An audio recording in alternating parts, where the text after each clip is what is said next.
I'm Joyce Hornady. You might say accuracy is my business. I make bullets. You are listening to the Hornady Podcast. Thanks for joining us and enjoy the show. Hello, everybody. Thanks for tuning into the Hornady Podcast. I'm your host, Seth Swerzik, and today a special guest in the studio, Mark Keefe. Mark, thanks for coming on the show. No, thanks for having me, Seth. Yeah, and thanks for coming to not just the Hornady Podcast, but Hornady as a whole. We were visiting before we started recording that I remember seeing you on the History Channel growing up, and I always enjoyed watching the History Channel. They had some awesome shows on in the early 2000s, mid 2000s, and it's just cool to, one, have you in the studio on our podcast, but you haven't been to Hornady HQ in maybe a couple decades? Yeah, almost, right? So, we started Rifleman TV in 2002, and we did some early episodes, and, of course, friends with just about everybody here. Right. But often when we're doing a show with Hornady, I know the people here. I know the quality of experience that they're going to have, and I know that they're going to learn by watching how you guys make bullets, how you guys make cartridges. So it's been my guys coming to see it, the staff editors of American Rifleman, not me, and I feel bad about that. I love the people, and I love the place, and I love what you guys do here. That's awesome. So in 2002, very different Hornady manufacturing compared to 2024. What jumps out at you about the facility and, maybe the size of the products that we make even? Yeah, so you think about that era, you had the 17 HMR was brand new, and you guys, do the bullets for that. But, there was some cartridge development going on. But you look at that timeline, you get things like the 375 Ruger, you get 30 TC Express, you get RCMs. The Ruger Compact Magnums, one of my favorites, 450 Marlin. And then you guys started on a developmental track that you really have not looked back from, and that's starting with the 6.5 Creedmoor, learning a lot about bullets and cases and efficiencies.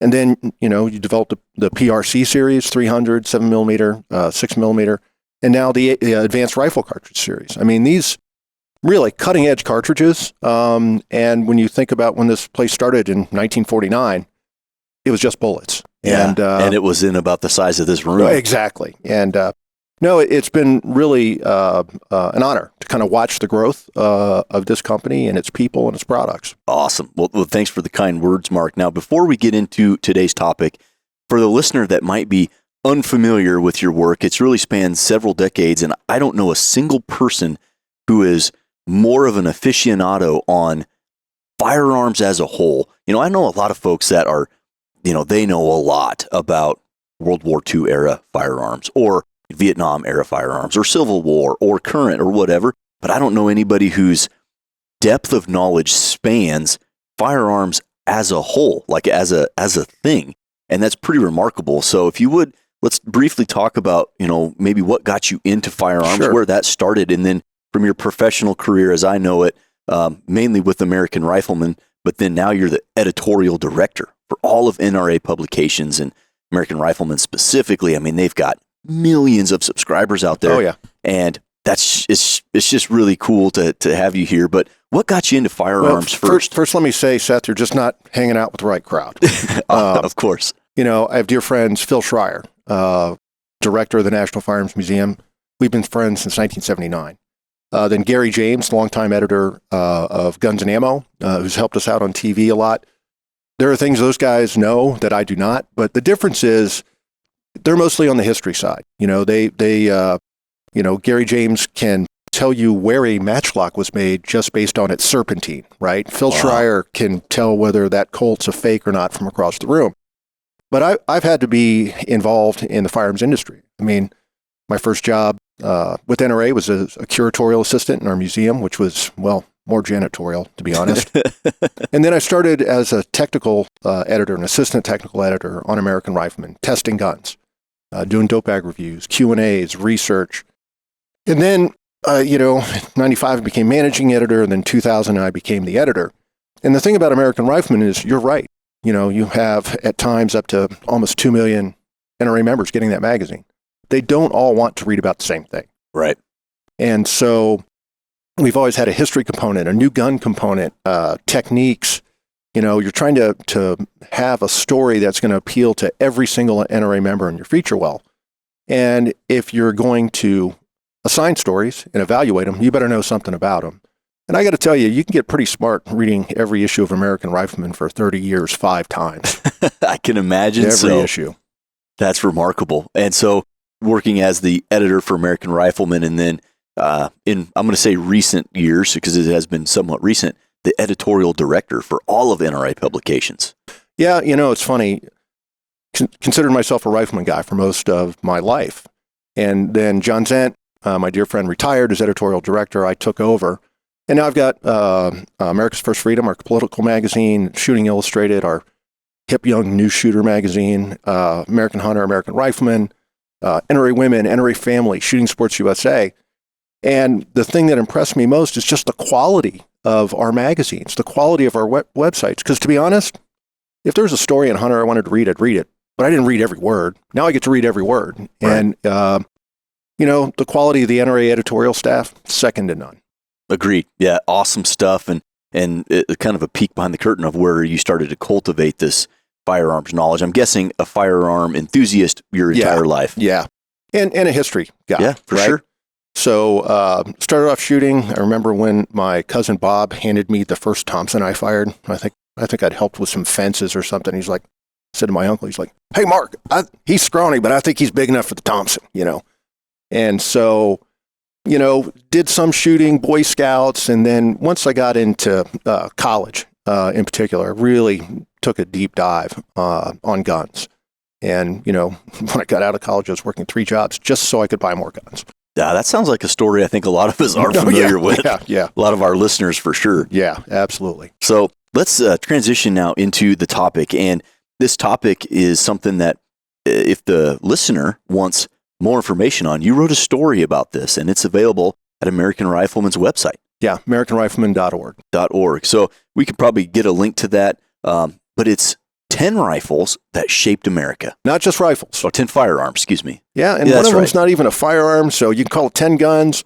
You can call it 10 firearms if you want to, but somebody's going to call you out. Okay, well, it's, 10 firearms, rifles, things that shaped America. And I'm going to, in that piece, you wrote this, and I pulled a couple sentences out that I want to read here, because there's no point in me trying to say this with different words, because this is written really well. And it starts with, firearms have been part of this nation since long before it was a nation, and the right to them was endowed by the Creator, and they secured our freedom as Americans. And those are 2 very powerful sentences. And as it relates to our topic today, this next sentence, guns without people are mere objects. And so to tell the story of America and their guns, you paired the gun with a person. And that really does paint a different picture. As a historical enthusiast myself, as a gun guy myself, it's true, and there's a lot of us here that, you might have your grandpa's 30-06 hunting rifle from 1960. Well, there's a lot of 1960 model bolt action rifles in 30-06. They're not important to you unless it was your grandpa. So the firearm without the person is just an object. And so this really does paint a really nice picture. So with that, it appears as you've got these kind of in chronological order, starting with something extremely old. So what's number 1 on the list? Yeah, so, and I'm going to have to apologize right off, because some new information has come to light since I wrote this. The National Firearms Museum, of course, is a national treasure, right? It belongs to NRA in Fairfax, and of course, there's Bass Pro Shop. But one of the guns that's always been important, and it's a wheel-lock carbine. And so it had provenance ascribed to it that, provenance is you want that direct link. You want to know it was this guy's gun. And so it's a wheel-lock carbine. Probably has an Italian barrel. The Beretta guys think it's theirs. I don't know. It's got German Swiss lock work, but it's stocked in New England maple. And so the gun was restocked at some point a long time ago. And at first we thought it was John Alden's, and John Alden came over on the Mayflower. And it's a great story, but it's just that. It's without proof. It's just a story. Okay. But, word his. He was in the Massachusetts Bay Militia Company. There were, various squabbles with Native Americans. And so this gun has been in America for a really long time. The lockwork, it actually indicates that it's a little later than 1620. But you have to remember, Pilgrims came in to Plymouth in 1620. They weren't the first European settlers here. You had the Spanish and that sort of thing. They keep finding Spanish cannons in the desert. But one of the things that predates, the colony in Massachusetts was Jamestown in my native Virginia in 1609. And the thing about Jamestown is, you have the families and the religious aspect of the Pilgrims. These people came to Jamestown because they wanted to get rich. They wanted to make money. They were typically young men. And they weren't as affluent because a matchlock is really expensive. It's like buying a clock, a Zippo lighter, and a gun all in one package. And you have to be able to make all those things and make them work together. So they were mostly using matchlocks. And if you've ever lit off fireworks on the 4th of July with a punt, so with the matchlock, imagine having one of those right next to your face. Right next to your face. And it's popping and it's smoking. And so it's not like a trigger with a sear. It's a serpentine, and you pull it, and it goes shoomp, and it sits in the gunpowder in the pan, and then goes tss, woof right in your face. And it was the predominant military firearm in that era. And we don't know of one that came from Jamestown because most of the people there died of scurvy, malaria, and everything else. It was a really horrible place to live. Yeah. So we don't have a gun ascribed to that, but we know they were there. And we know that the Pilgrims had both matchlocks and probably wheellocks. That's remarkable. So it may not have been John Alden's specific wheellock, but it is a wheellock that has been in this country since well before it was an official United States. Yeah, no, this gun, who knows exactly when it came to America, but it's been here a long, long time. And that New England maple really gives it, that provenance, because if the gun came from Germany unmodified, why would it be a New England maple? Where are you going to get New England maple? Not in Germany. Not in Germany, yeah. Right. And there wasn't a Germany yet either, but that's another story. Another story. Again, a cool firearm and just a cool piece of history. Again, regardless of who it belonged to, just its age is really neat. So moving on to number 2, we have Captain John Parker's musket. When hunting the wild, challenges abound. Leave nothing to chance. 7mm PRC from Hornady.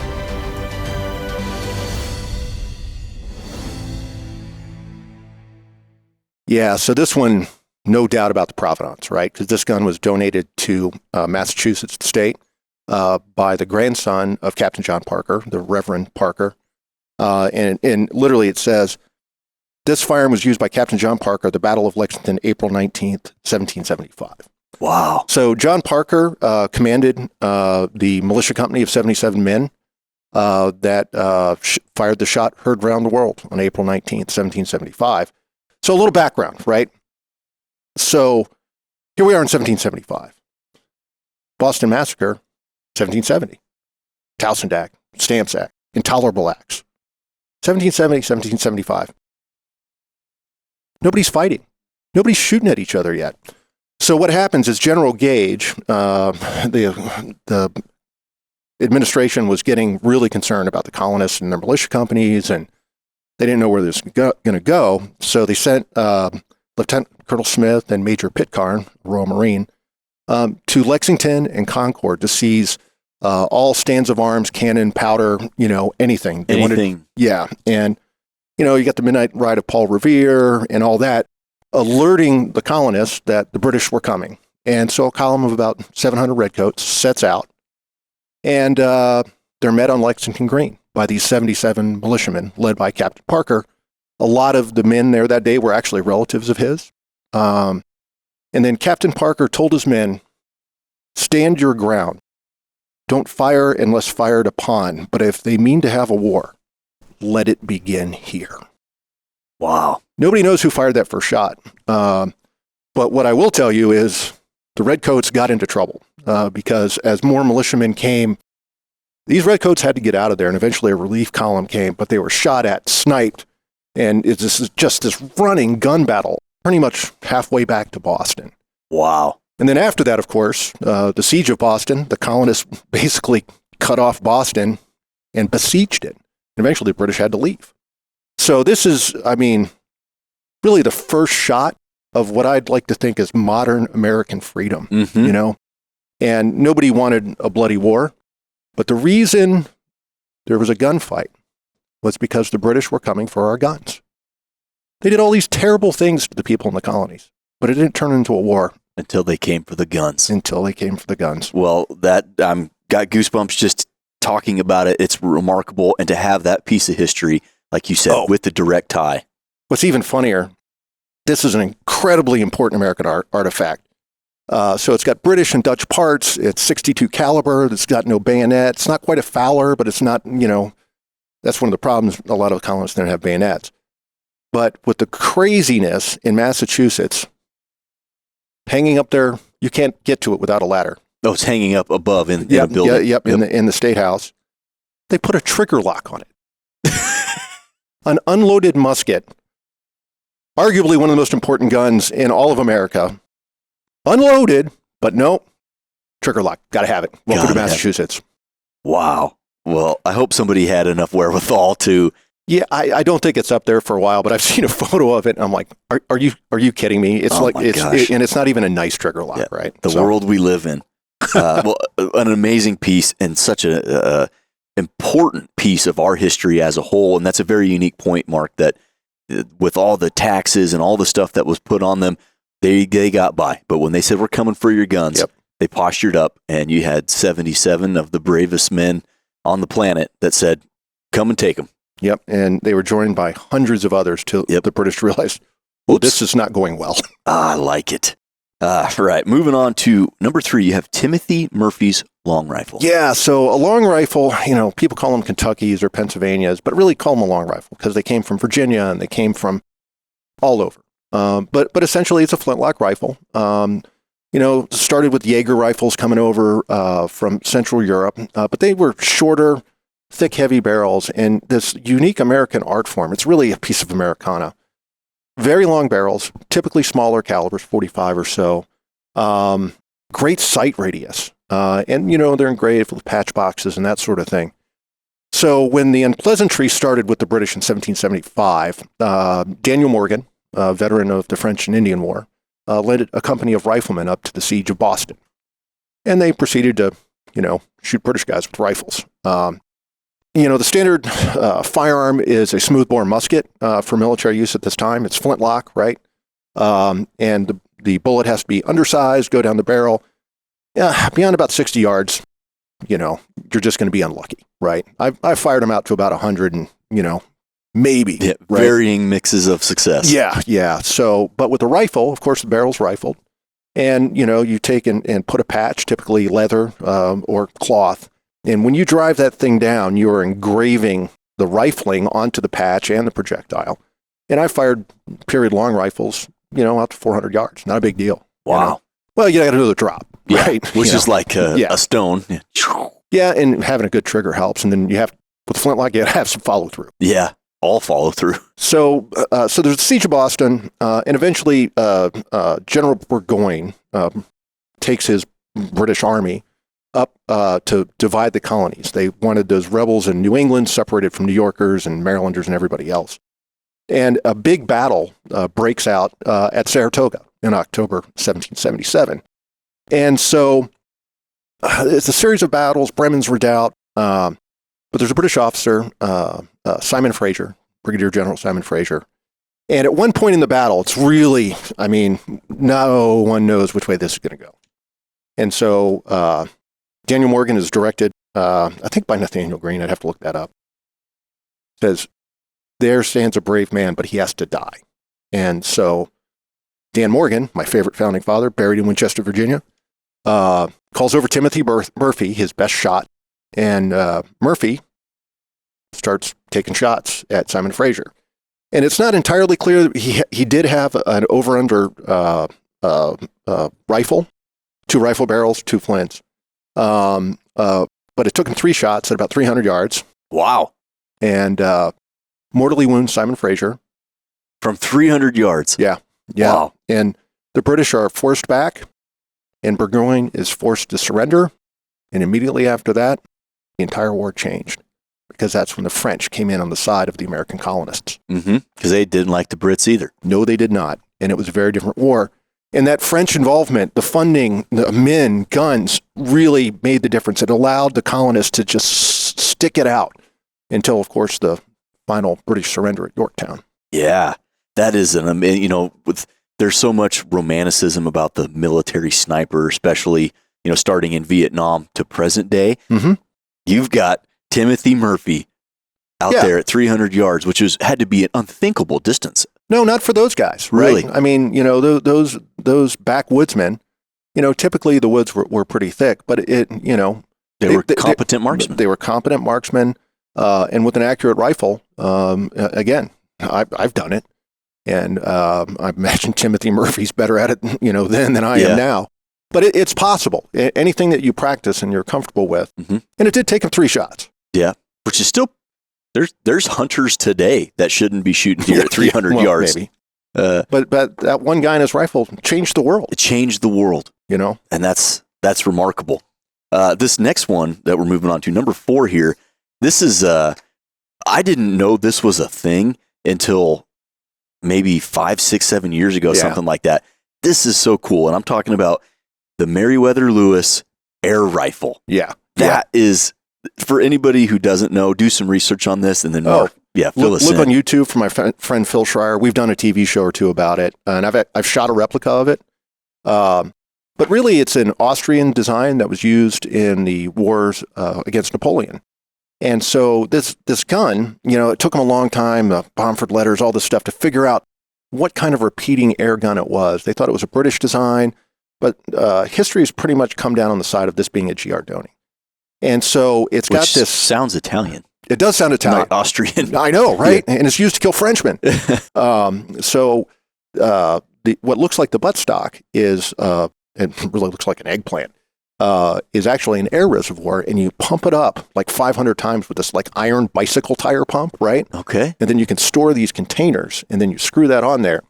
And then it's got this magazine of lead balls that runs down the side. I think it's 22 of them. And what you do is you push the breech block over, ball drops in like a pinball machine, right? And drops in there, cock the hammer and fire. And so repeating firearms were very uncommon. But this repeating air rifle, pretty cool. And quiet. You get the thwack, right? And so Lewis took this with him. They also took some probably 1795 rifles as well. But when they'd come upon a village of native inhabitants, they'd be like, hey, welcome to the United States of America. We got our flag, we got our drums, and can I show you my gun?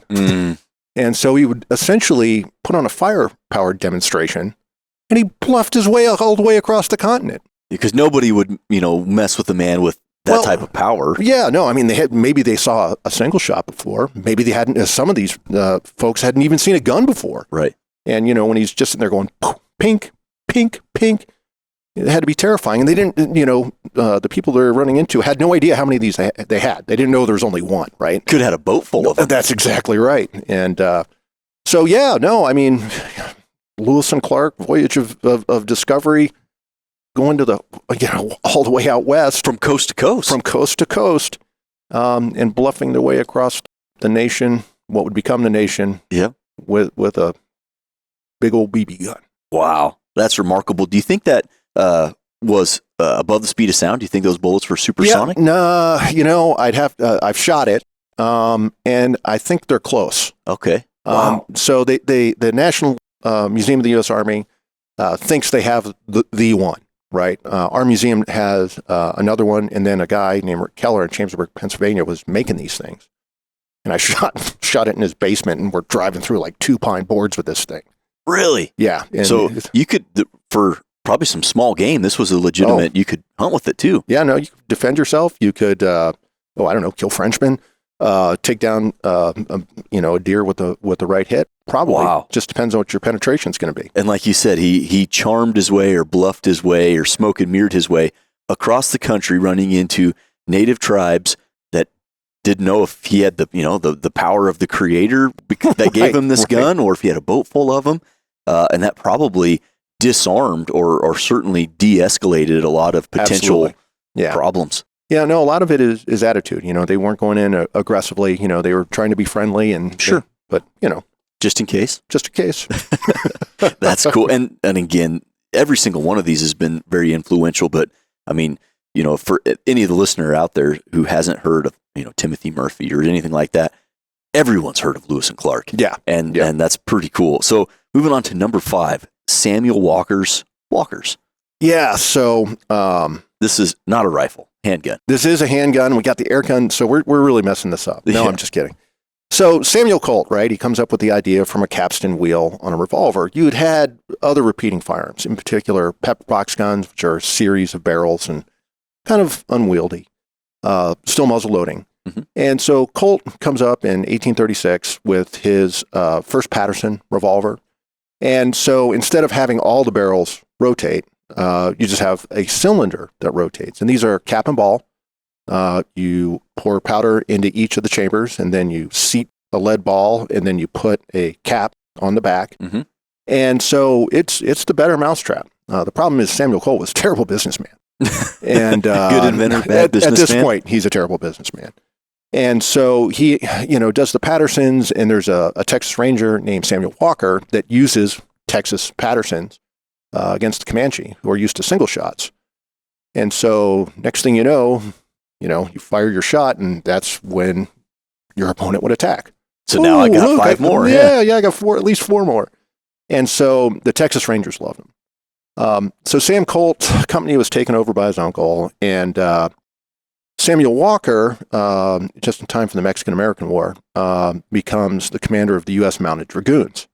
And he writes to Samuel Colt, who at that point, sadly, is selling laughing gas, not making anything except maybe some money, writes to Colt with this specification for a pair of pommel pistols that he wants for 2 of each of those for his dragoons. And so it's like a 4-pound, 9-ounce gun, chambered in .44. And it's the most powerful handgun in the world. Yeah, especially and if nothing else, it's a hell of a club. Yes, it at is. Nearly 5 pounds.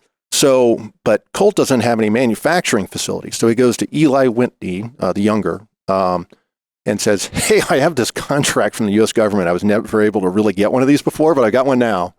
Can you help me out here? So what happened is Eli Whitney built the tooling and the initial run of guns. Then Samuel Colt took the tooling and made more guns, and the Dragoon, and then the 1851 Navy, and all kinds of guns. Yeah. So Colt was off to the races. A huge succession immediately following that. Yeah, absolutely. For Colt. And so the guns actually go down to Mexico, and sadly, Captain Walker's killed. I think he's lanced. Ugh, that sounds grisly, doesn't it? Yeah. So, and the guns were taken away, and then they got separated, and that sort of thing. But there's only 2 guns for each of the Dragoons, and then a couple of commercial guns. So this is not only an important gun, the beginning of the real Colt, right? Mm-hmm. What we associate as Well, Colt the revolvers. Pattersons and all that, but this is the gun that got him back into business. This is that seminal firearm that was the first military contract, and so it's also a very valuable gun for those reasons, and they're frequently faked. I can imagine they are. Yeah, and our museum's got a bunch of them. How many of them are real? That's a question of speculation. Okay. But still, like you mentioned, obviously for the country, an important firearm. Oh, absolutely. Certainly for Texas and that whole area down there. But for Samuel Colt, which, Colt is synonymous with Revolvers. Yeah. And yeah. that was his saving grace, from selling laughing gas to dentists and doctors to Oh, no, it was more of a recreational thing? Yeah, afraid so. Okay. Tough times. So moving on to number 6 here.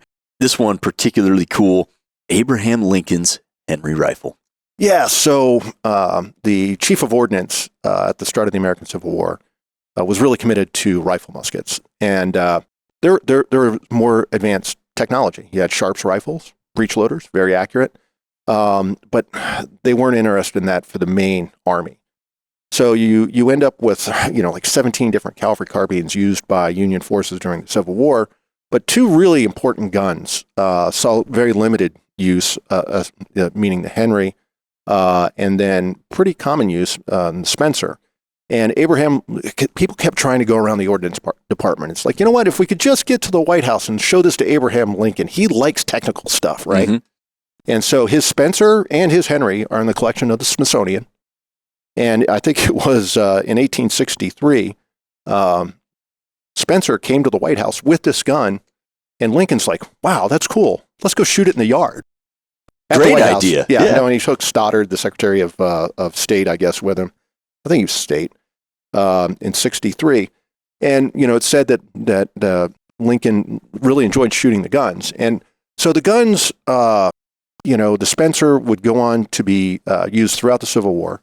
And the Henry, the 1860 Henry, once they got rid of that crazy follower out below the magazine tube in 1866, used King's patented loading gate on the side.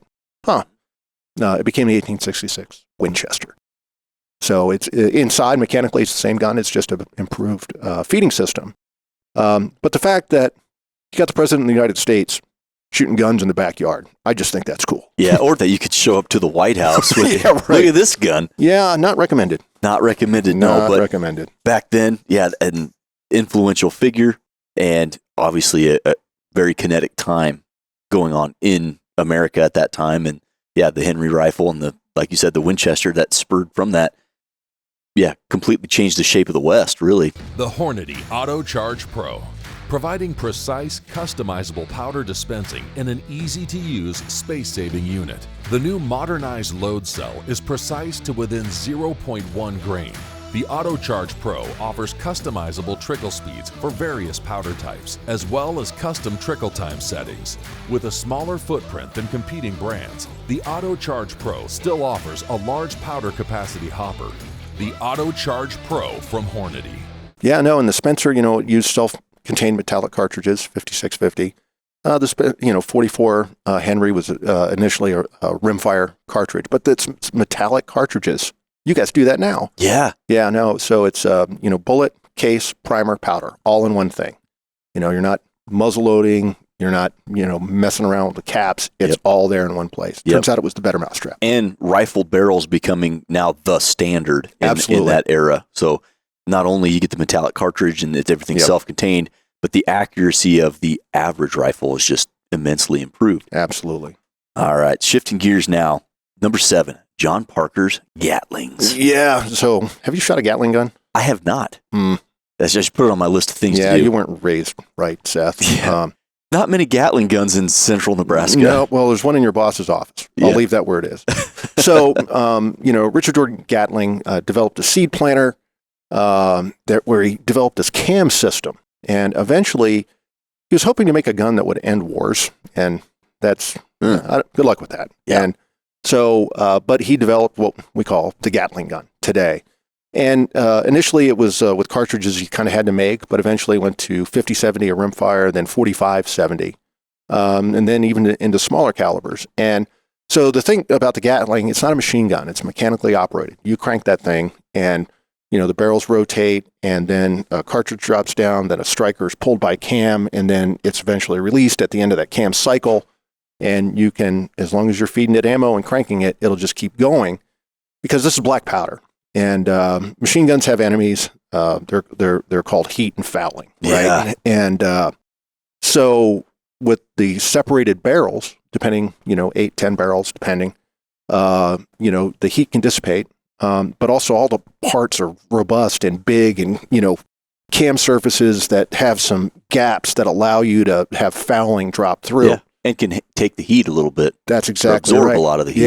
Yeah. And so the problem with Gatling guns is most militaries treated them like artillery. Well, give me a Gatling gun and I'll give you a cannon. Gatling gun's going to lose because the cannon can outrange the gun. Sure. So, but this guy, a young West Point graduate by the name of Lieutenant John Parker, had this idea during the Spanish-American War. And his idea was not to use Gatling guns for fixed point defense. He wanted the Gatling guns to advance with the infantry and support an infantry attack. And there's 4 guns, 1040, 1041, 1042, 1043. One of those guns is in the NRA Museum. We know it. We have a serial number. We know this gun was right there on that day. And so they advanced on San Juan Hill, the Buffalo Soldiers of the 9th U.S. Cavalry, 9th or 10th, I can't remember which one, and the 1st U.S. Volunteer Cavalry, Theodore Roosevelt's Rough Riders. And as they're advancing on Kettle Hill, the Spanish trenches and blockhouses, Theodore Roosevelt himself, who shot a guy with a revolver on that day, go Mr. President. Yeah. He said, we heard this drumming. And then he said, it's our Gatling boys. It's our Gatlings. And the Gatlings were being used to suppress the Spanish. Keep their heads down? Yeah, no. And Roosevelt also had 2 1895 Colt machine guns. Maybe a story for another time. But it was really the supporting fire from those Gatlings that I think allowed those positions to be taken. So without those Gatlings, maybe we don't win that battle. Maybe we get no Teddy Roosevelt. Mm-hmm. We know maybe don't get President Roosevelt and the American century. So pretty important guns. Pretty important guns. There's 4 of them. We know where 3 of them are. One went to the Philippines and probably didn't come back. Okay. But I can take you to one tomorrow. That is remarkable. And obviously the heroism of John Parker and everybody else involved. The Gatling gun. No, I have not shot one. They make them in super small. I think you can get like a 22 long rifle. Yeah, and they're fun. And but I've fired, these guns were in 30-40 Krag. I've fired them 45-70 and 30-40, and I think even in 30-06 because they kept converting them. And it's really fun. The problem is you're going to need some friends because they're heavy. Yeah, right. So again, if they are that heavy, probably a natural fit. Hey, let's keep these back. Yeah. Versus let's move them as we advance with the infantry, but outside the box thinking. And again, some individual acts of heroism, which leads right into our next one with old Sergeant Alvin York in his 1911. This is a super cool story.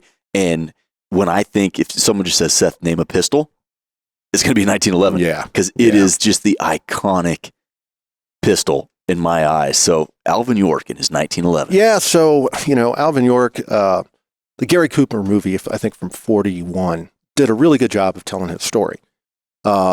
Because Alvin York was on set for the whole thing. And he was described by General Jaffa as, having to achieve the most spectacular accomplishment of any private soldier during the war. So here you have Alvin York, and he's a corporal at the time, and they're advancing into the Meuse-Argonne. And this is a really nasty, nasty place. A lot of tangles and ravines, and it is thick in there. And so York's unit is moving forward, and this is October 18th, 1918. So the Americans are pushing the Imperial Germans, and so they're advancing, and then they capture some Germans, and then the Germans open up on them, and York's sergeant is wounded, and he just says, "You know what? I'm going to handle this." Yeah. And so he sets off with his rifle. His division was issued the 1917 Enfield in 30-06. I was told by 2 of his sons that he used an 03 Springfield because he didn't like the sights on the Enfield. But anyway, we can talk about that later. Yeah, that's a debate. So there's a U.S. military officer, and he liked metal detecting. And people had been trying to find the site of the York action for a really long time. In what era are they looking with the metal detector? I think about 15 years ago. Okay, so recent. Yeah, recently, because, you have the maps and everything, people thought it was in this ravine or that ravine, and so I think it's Colonel Massaro. I'd have to, my apologies, Colonel. He and some friends went out, he was stationed over there with metal detectors, and you'd find the typical shell fragments and this, but then one day he started finding little piles of 30-06 brass. Like if a guy were moving alone and engaging German machine gunners, and then moving and engaging more German machine guns. And so it eventually became known as the Sergeant York Trail. And they followed the archaeological evidence of York firing rifles. So, kind of and I've walked that ground and I've looked at those ridges, and I think he did a lot of it. He had to stand up. So, you've got a guy taking 60 to about 110-yard headshots. Wow. Standing. Yeah. So eventually he's pushing the Germans, and he gets to a point where there's a German counterattack. He's working this way along the ridge, and there's a line of trenches here, and a bunch of Germans come out of this trench.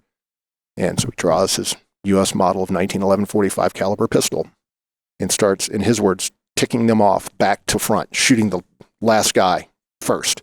So the guys in front have no idea that he's killing all of them. Mm-hmm. And so there were some people that they're like, is that real? Did that really happen? It's in the movie. Is it part of the, it was in his report. And then eventually these guys with the metal detectors found a pile of 45 ACP brass. There's no other brass. Nobody else is shooting in this area besides Alvin York. And I think the number is 21 or 22 pieces of brass. 7-round magazine. That's 3 reloads. Mm-hmm.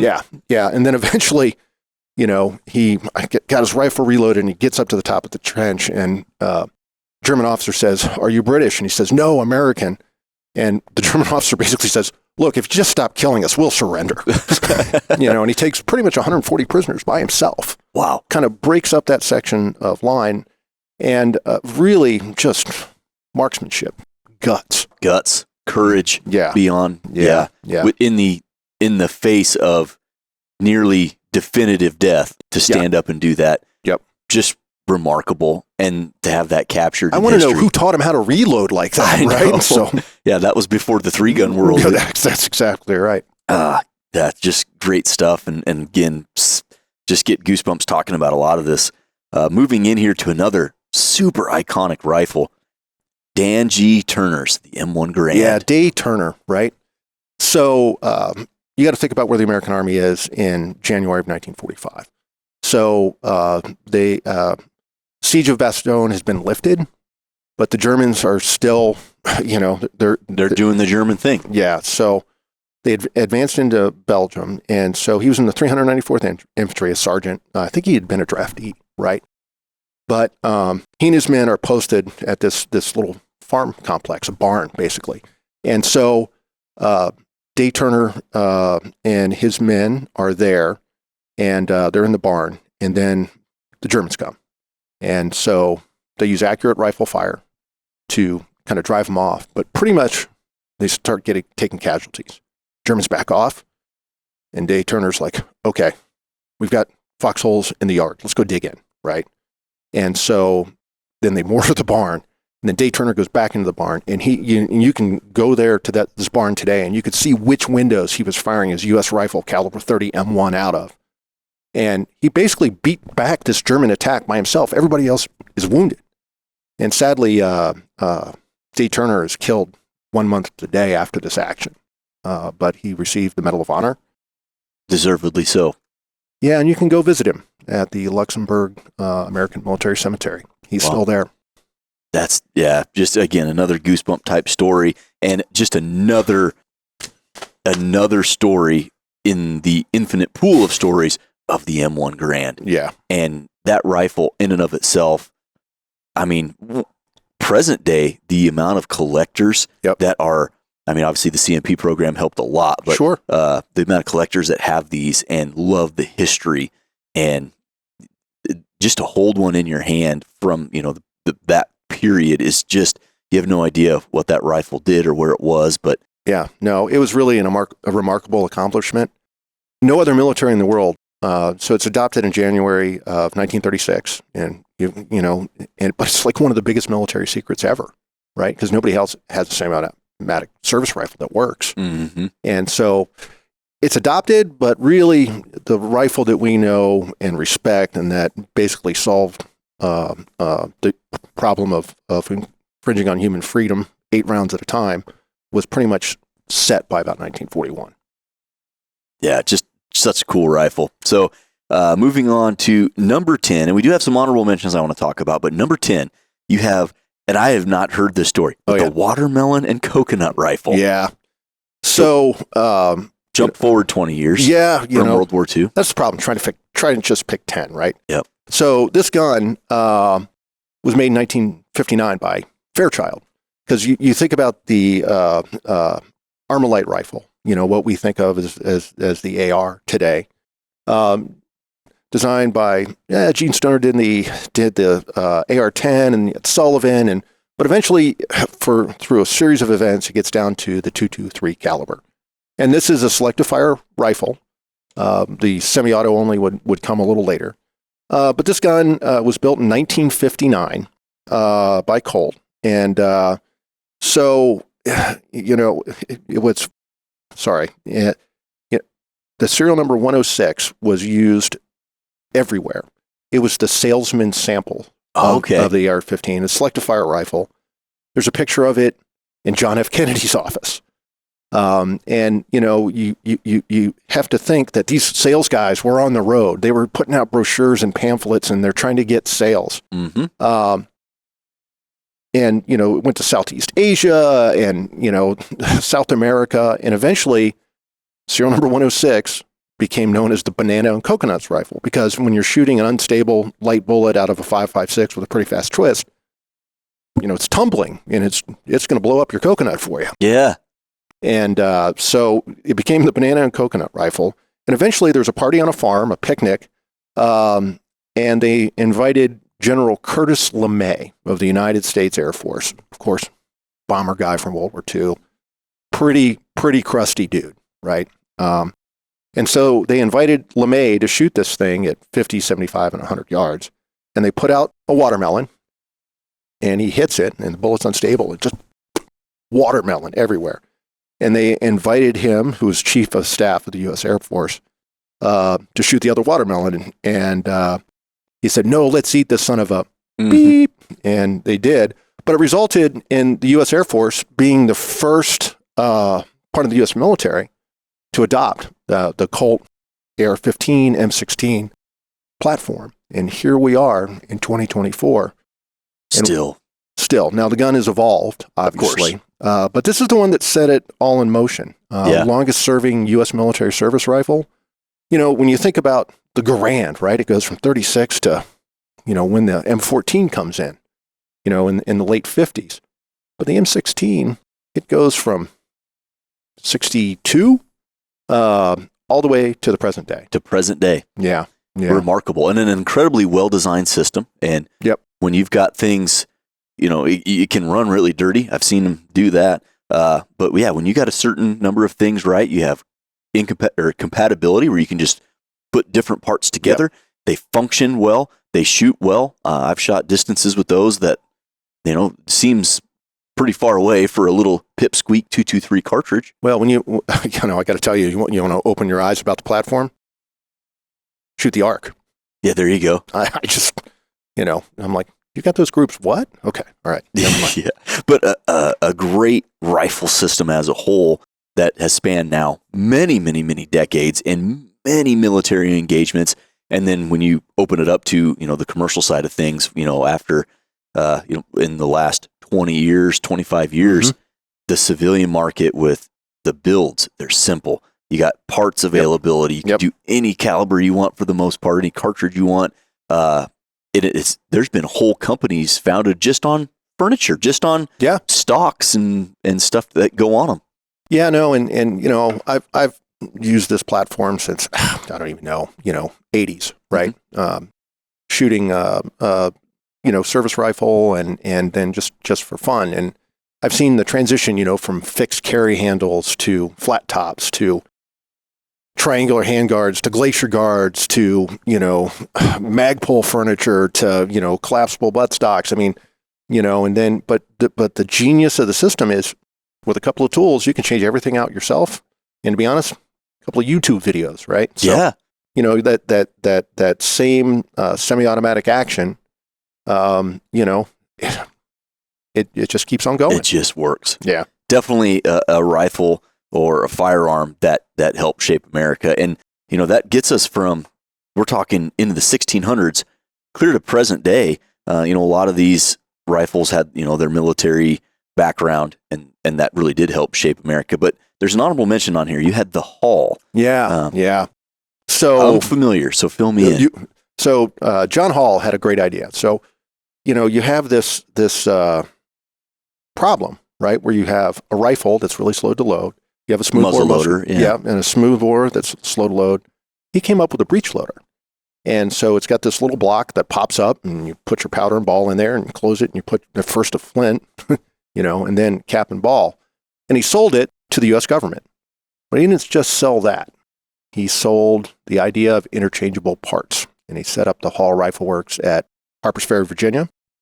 And not only was he going to do this cool breech loader, but he was going to do it so that all the parts interchanged, because with everything up to that point, it might be built to a spec or to a pattern. I don't even know if they use the word spec. But guns, they still had to be fitted, like to get the lock plate in and that sort of thing. Hand fit, yeah. And so this idea of fully interchangeable parts was revolutionary. And sadly, Hall had to fight nepotism and Jacksonian corruption and everything else, but he eventually got it done. And it's a shame because he died pretty much penniless and alone, a broken man. Oh. But he succeeded, and what he did was introduce into the American armory system what we call now the American system of manufacture.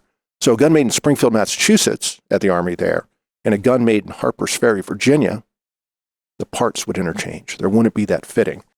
And without interchangeable parts from guns, who knows how much longer it would have taken for the idea of interchangeable parts to catch on. As a matter of fact, guns jump-started the American Industrial Revolution, and it really started with John Hall. The Hornady Trek Light Lockbox XXL. Constructed of an advanced impact-resistant polycarbonate featuring dual 4-digit TSA locks, the Trek Light Lockbox offers heavy-duty protection at a third of the weight of steel. The included 1,500-pound rated security cable with patented cable connector maximizes cargo space for up to 2 full-sized handguns. The Trek Light Lockbox XXL from Hornady Security. Wow. So yeah, definitely a worthwhile honorable mention, and a man that had some pretty incredible foresight. And so that was your honorable mention. For my honorable mention that I would like to hear your topic on, we got to go back to John Browning, and a firearm that has a very unique sound. And when you fire it for the first time, it's a mind and body experience. And if you're on the right side of it, it is a very, not soothing, but comforting sound, knowing that you got those on your side. I'm talking about the Ma Deuce. Yeah. The M2 Browning machine gun. So, John Moses Browning, greatest American firearms designer ever, right? Kalashnikov once said that he thought Garand was the best gun designer. And he was followed up saying, well, he got it right the first time. Well, John Browning got it right pretty much every time, right? Starting with his 1878 high wall, which eventually became the 1885 Winchester. But, he noticed that when he was shooting in Utah, that the grass is moving next to his barrel. And so he's like, Now, the Maxim machine gun came out about 1880, so there's recoil operation out there. And then he decided to tap the gas off the gun, off of a lever action with this thing called the flapper, and eventually he developed his own machine gun. But then as America got closer to being involved in World War I, John Moses Browning decided, you know what? This water-cooled recoil-operated machine gun is something I really need to focus on. Mm-hmm. So he developed a gun that we call the M1917A1, and really just a great machine gun. I mean, I don't know if you fired a 17A1, but it's it's an incredible gun. It's smaller, it's lighter than other guns. But that same system of recoil operation, that same feed system, after World War I, because they decided that they needed a larger, heavier projectile to shoot down airplanes, to stop tanks, Battlefield's changing. Yeah, battlefield's changing. And so the Ordnance Department by about 1922 had settled on what we call the 50 BMG, 50 Browning machine gun. And initially, it was water-cooled, and then they decided to do the M2 HB for heavy barrel.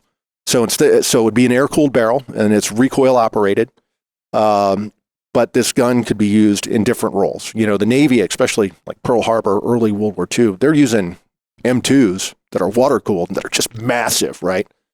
But for vehicles, it was the M2, and also in weapons platoons. So just imagine, not only does some guy get stuck with the 81 millimeter mortar, but then you got to carry the tripod and then the gun and then the ammo on the M2. But it is an incredible piece of machinery, extremely effective. Obviously, you get the 50 BMG cartridge, especially AP incendiary. Yeah. Bad guys don't like that. And so there's also the AN-M2, which is used on aircraft. It's got a faster rate of fire. It can feed from either side. But that basic infantry gun, the M2, It's still being used today. It is. I mean, tell me a gun that has served for more than a century with only cosmetic changes. Yeah. I can only think of one, and it's the M2. That's pretty remarkable. And you hit on everything that, in my opinion, makes it one of the rifles or guns that shaped America. Was it's on boats for aircraft defense. It's on aircrafts. It's on a T&E, in machine gun positions, sniper applications for those extreme range at, those shots. Bill Brophy, Jim Land, they can tell you about that. Yeah. Well, Brophy can't, he's passed, but it's just remarkable that, like you said, you've got a century of a cartridge and, the M2 being a machine gun. Obviously, you're not using the M2 for sniper applications. You're using the BMG. Well, I mean, so that's the thing is that somebody had to do it first, right? And so the 50 BMG round was used by, it's unclear whether it was converted to 50 or it was in 5.5 boys, but the Marine Raiders were using a bolt action rifle of that type just because M2s were too heavy, because I'm sure they'd rather have an M2. But yeah, no, I mean, infantry squads support, just about every American vehicle that had a gun on it during World War II, except mostly Jeeps, but half-tracks, tanks. Yeah. It gave firepower to our troops, and it still does. And it still does. So there's 10 rifles, guns, something that shaped America, plus 2 honorable mentions, and it's hard to pick just 10. Because you could probably dive down to several different rabbit holes, but throughout this conversation, Mark, there's been several instances, talking about specifically Alvin York, or some of those more military-esque type stories that just give me goosebump. I'm confident it's going to affect the listener in the same way, and like I'd mentioned at the beginning when I took that sentence right out of your original posting from this article, that firearms have been around long before we were a nation, and that they were the right to firearms was endowed to us by our Creator, and it secured our freedom as Americans. Just remarkable. And then the way you pair them up with a story and a person, it just brings it to life. So I appreciate that. Now, before I let you go, Mark, every single guest that I have on this podcast, I ask them a pretty weighted question that no one likes to answer, but it's a hypothetical. So, in a hypothetical world, Mark, you've hunted all over the world. If you had to choose one cartridge and one Hornady bullet to shoot for the rest of your life, but you could have an infinite amount of firearms, so different weights and barrel lengths and configurations, but it had to be the same cartridge and the same Hornady bullet for all you do as a shooter, could you narrow it down to just one? It's funny, and I think it was an ELDX or was it DGX. I have a Ruger number 1 chambered in 300 Win Mag. Oh, beautiful. And I'm going to have to, God, you caught me on the spot, because if I just looked at the box that's sitting next to the rifle. It's an ELDX if it's 300 Win Mag. Yeah, the ELDX. Yep. And, that gun's funny. So it's a number 1S, Ruger number 1. And it's got the express rib, and again, probably not what you want to defend a hearth at home, but for a hunting gun, I like 300 Win Mag. I know it's got a belt. I know it's not as good as PRC and all this other stuff, but that gun shoots really well with that bullet. And when I think about one rifle, that if I could only take the one. Well, you could have any rifle. You could have 100 rifles. Oh, okay. It's one cartridge, one bullet. One cartridge. Yeah, so here's the problem. I've shot a bunch of them. Mm-hmm. And I think the one cartridge, unless I'm getting stomped by elephants, it's got to be 6.5 Creedmoor. It's taken over the world. Yeah, with a 143 ELDX? Yeah, no. I mean, it's the one cartridge to rule them all at this point. I mean, the thing about cartridge development is, you tell me what you want to go do, and I'll tell you the right cartridge, and I'll tell you the right bullet.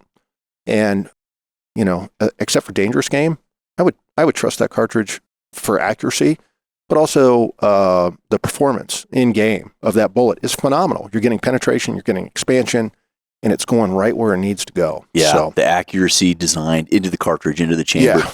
So this might be surprise you. you're not the first one on this show to say 6.5 Creedmoor with 143 ELDX. Yeah, and it's one of those things where, I was aware of Creedmoor when it first came out. And now when people send us guns to test, I'm like, oh, can you just send something besides a Creedmoor, right? Right. Because that is what everything is chambered in. And that's for good reason. You guys built a better mousetrap. Oh, appreciate the kind words, and it means a lot coming from you because you have hunted all over the world. You have shot every cartridge out there. And again, that's appreciated. And a testament to when Dave Emery and Joe Thielen and the crew here at Hornady, when they designed the chamber and the cartridge and the case and the dimensions, but when they put that chamber dimension and the specs in there, I've often joked, if you had a big enough piece of rebar that you could rifle and get a Sammy spec reamer into, it would probably shoot well. That chamber design just lends itself to whether you buy the really affordable rifle or you have a super expensive custom rifle, they're both going to perform really well. And then with the suite of Hornady bullets and many others out there for that matter, the bullet's going to go right where you put the crosshairs, and he's got plenty of power to kill almost anything. Like you said, barring some dangerous game, certainly some range limitations with some bigger stuff like elk, but it's capable. And that's neat to hear you say that, because if I have to be honest, I was speculating you were going to say 30-06. Yeah, no, and to be honest, before Creedmoor, I would have said 30-06, right? It's the most versatile in terms of bullet weights, and if you hand load for 30-06, you can do some things with it. Mm-hmm. But Creedmoor just makes it so easy, and the fact that when you took it to the gun companies, you made it easy for them to succeed. Oh yeah, and I have accurate rifles. But, an off-the-shelf Creedmoor will give most of them a run for their money, which is just, hard to swallow. Yeah, sometimes it is, yeah.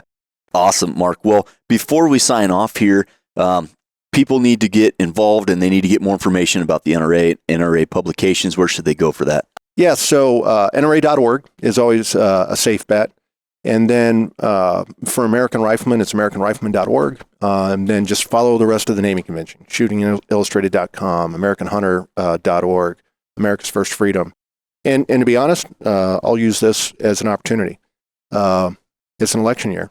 If you love freedom and love guns, you need to be a member of the National Rifle Association. It reminds me of John Parker's musket. And all right, well, we don't want a war, but if there's going to be one, and you're not taking these guns. Awesome. Well, Mark, is there anything else you want to leave the listener with about, the top 10 firearms or guns that shaped America? Yeah. So if you go onto AmericanRifleman.org, we've done videos on a lot of these. We've been to the Battle of the Bulge where Dave Turner's action was. We've been to where Sergeant York had his Medal of Honor, action. So we've been to those places, and part of American Rifleman Television is we want to take you places you can't go, whether it's the ballistics lab at Hornady, mm-hmm. or whether it's Omaha Beach. And so if people like this kind of stuff, American Rifleman is there for you. Awesome. Thanks, Mark. Thank you, Seth. Guys, this was an awesome educational and historical episode about the top 10 firearms that really shaped America. We hope you enjoyed it. We'll catch you on the next one.